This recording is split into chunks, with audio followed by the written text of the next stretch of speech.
Alexandre Dubé. Une rigueur incontestable.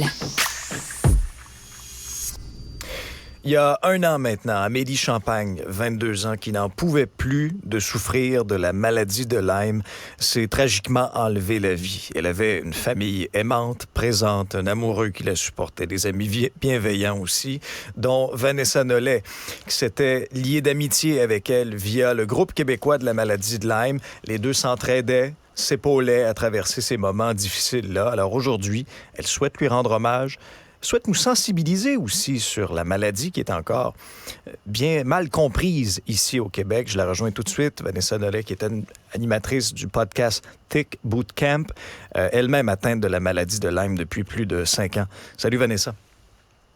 Allô, Alexandre, ça va bien? Oui, ça va bien, merci. Dis-moi, il y a 1 an, Vanessa, ça a dû être un choc quand même terrible de perdre ton ami. Oui, parce que on s'était vraiment, comme tu disais, liés d'amitié. Ouais. Puis c'était une amitié qui avait fini, on étudiait les mêmes choses, on avait un mode de vie semblable. C'était une personne qui donnait tellement, puis on avait vraiment une très bonne chimie. Puis de passer à parler quasiment tous les jours à une personne, on coupe les ponts solides. C'est comme si je vous disais, j'enlève la seule amie que dans la vie, il va vraiment vous comprendre, tu sais. Ça crée un vide, hein? C'est un vide, puis en même temps, c'est juste incomprenable. C'est pas avec tout le monde qu'une chimie se crée, puis non seulement ça, quand ta meilleure amie te comprend à 100 000 à l'heure, c'est difficile. Surtout quand t'es aussi jeune. Ah non, c'est tragique, c'est clair. Je le disais d'entrée de jeu, elle se confiait souvent à toi. Vous êtes épaulé. Tu sentais sa souffrance? Je sentais sa souffrance, dans le fond.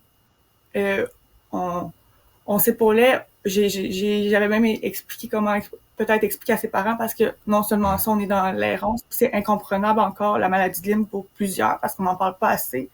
Puis le dernier sale est tellement terrible. Donc oui, on s'épaulait, mais on parlait aussi de tout et de rien. J'ai entendu parler beaucoup de son chum, de ses parents. Mais on limitait pas les conversations juste à la maladie.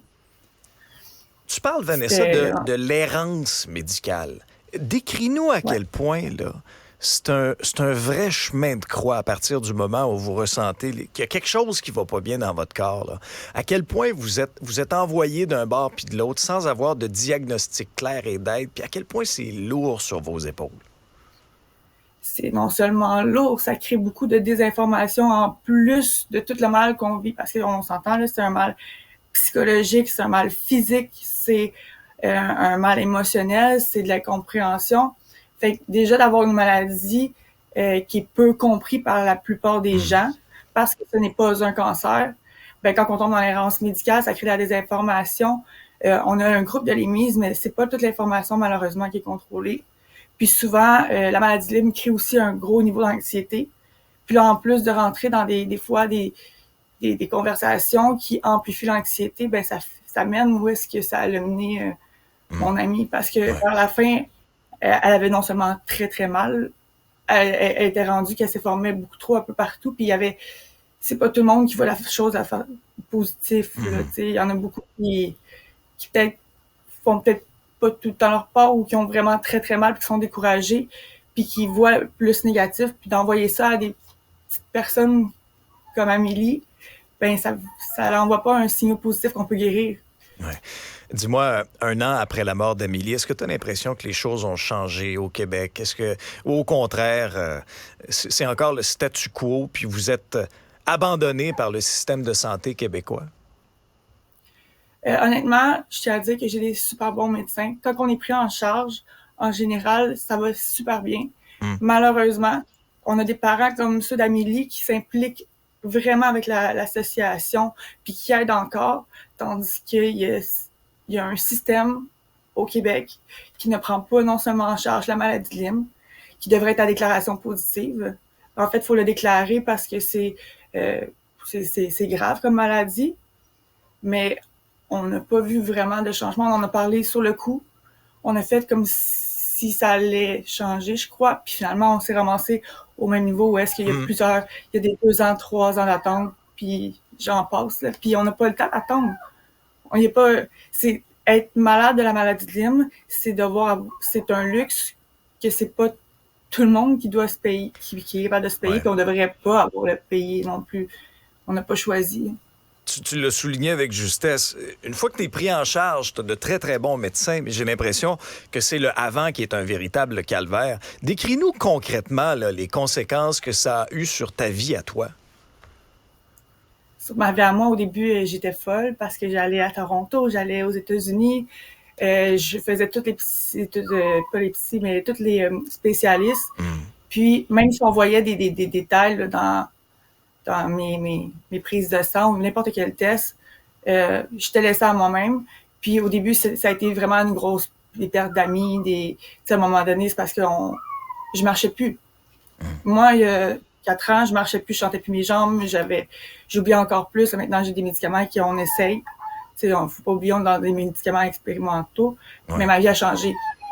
Je reviendrai pas à la personne que j'étais aujourd'hui parce que ça m'a apporté une grosse partie d'humanité, puis j'ai rencontré une personne exceptionnelle qui a changé ma vie bord en bord, mais ça reste que ça te brise une vie. Il y a des mamans avec des enfants qui ont de la misère à avoir de l'aide aussi parce que c'est atypique, ça n'est pas reconnu dans ce temps-là, c'est plus difficile pour les assurances.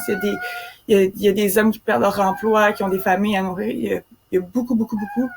Puis moi, je peux me considérer chanceuse d'avoir l'école à la maison, j'ai recommencé quand j'étais prête, puis merci, j'ai quand même des bons amis qui sont restés, mais j'ai des amis qui voulaient même plus me voir, puis c'était parce qu'ils trouvaient ça trop difficile. Ils trouvaient ça trop difficile de me voir maigre, tout dégueu, tout marcher avec ma canne, c'était pas ma chaise roulante, avoir mal parce que mon corps était tellement habitué d'avoir mal que j'en vomissais ou je shakeais, ça faisait des spasmes.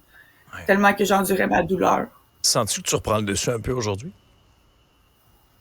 Oui, j'ai repris une grosse partie, puis je l'ai dit souvent à Amélie, ça peut guérir. J'ai déjà rencontré une madame qui a guéri à 95%. Je pense que c'est un 5% de marge d'erreur. Mais on peut guérir de la maladie, ça y va tranquillement. Comme si, c'est sûr que si ça fait longtemps qu'on a été piqué, ça peut prendre plus de temps, mais ça en vaut la chandelle vraiment parce que j'ai recommencé juste récemment, justement, à travailler. J'ai été émue de travailler. Des années plus tard.